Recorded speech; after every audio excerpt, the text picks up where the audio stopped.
Hello and welcome to the Quabber channel. I'm Jason, your host. I hope you're all having a splendiferous day. Some updates to my technology. Okay, so the 9070 XT is not working out. I'm going to send it back. The reason is very simple.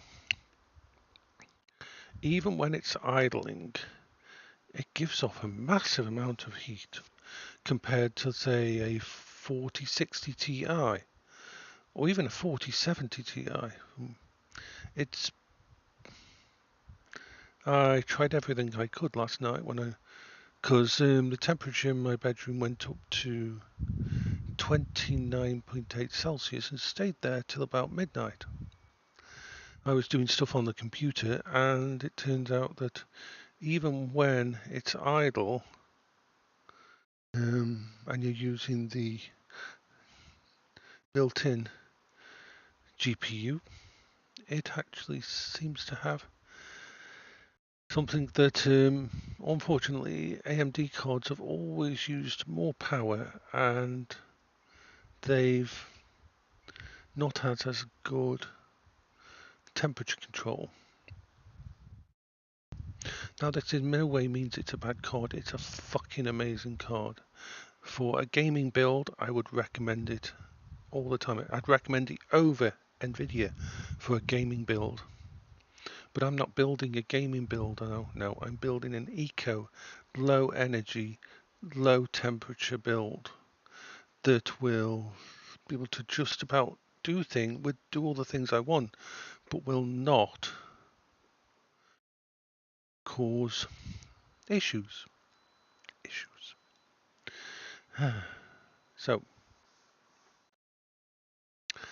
not really happy about that, but just the way things go when you try to tweak bits and pieces here and there. You live and learn. Well, Intel is no good as well, because Intel has, compared to Nvidia, really bad efficiency. If you're building a games machine, if you're building a thing, I would definitely go for either Intel or AMD these days. Power and performance to price is fucking so far higher than anything that Nvidia can do. The only thing that Nvidia is better at is AI. But even that, like, I tested out the 9070 XT with the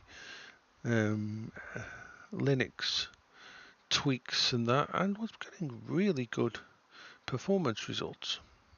So yeah, the whole point of my eco build upstairs is to be a low powered, low thermal build, and it just wasn't cutting it. So what's going to happen? As crazy as it sounds, and it is crazy, and I don't know what is this. My little mini PC is going to have a USB. What would you call it? How can I put it? It's going to have in its external GPU a 5060 Ti, the 16GB version. The 8GB version is absolute crap. The reason I've decided on that over, like, for example, a 4060 Ti, 16 gigs, is when you run the numbers, even if you discount frame generation and all that, power to FPS performance is about 23% better on the 5060 Ti, and the 5060 Ti that I'm looking at is actually a really good price at the moment because people aren't buying them. It's pretty much near to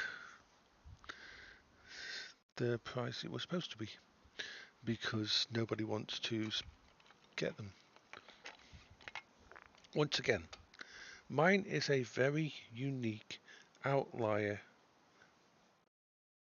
reason for doing this. How can I put it?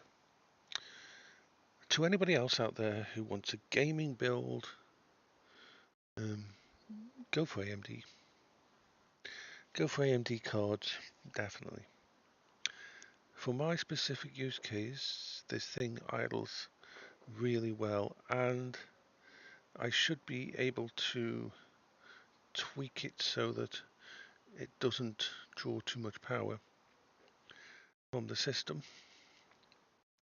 I'm going to plug it into, pardon me, the little mini PC, which is going to be running, which will be the only. God, my brain's. My apology. I've had like, how many hours sleep did I have last night? It was 29 degrees when I went to bed. I couldn't justify turning on the AC even though I was wrecked. I should have put the AC on. So how much sleep did I get? Because this is going to, last night will not have been a good one. Okay, actually, it looks like I managed 4 hours sleep. I don't feel like I had 4 hours sleep. Heat is fucking draining. I mean, I'm in the backyard at the moment, but I've got this with me. An umbrella. Why? Because we're going to get storms today. And I'm going to have to move into the house, which is too hot. Anyway, but still. Yeah. So, for my use case, which is an outlier use case, as in where every watt of power used and the performance it gives is very, very important. Doing more with less, then the 5060 Ti 16 gigabyte is actually a good buy. And I will repeat that. It's a bad card for most situations. It's a bad card for most situations.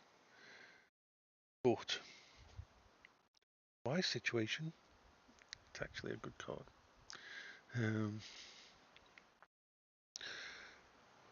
Which sucks. I did think about using my 3090, but my 3090 draws too much, heats too much, and is a complete waste pushing it through a USB 4 system. So that's the changes that I've got to make. I'm still using my daily driver upstairs, my Linux one, for most things. It's perfect for that. But I've already set up the Windows 1 with Windows 10 on. I'm gonna, once the support stops for it, I'll just keep it at Windows 10 and turn off updates. I have a very powerful hardware-based firewall and that from protecting my system, and just because they'll stop updating Windows doesn't mean there won't be tweaks and fixes out there for Windows 10, so I will stick with that computer. Oh, apart from that, how am I feeling? Okay. Anyway, I'm going to send this one off because I want to do another couple of videos to do with the situation in the UK at the moment.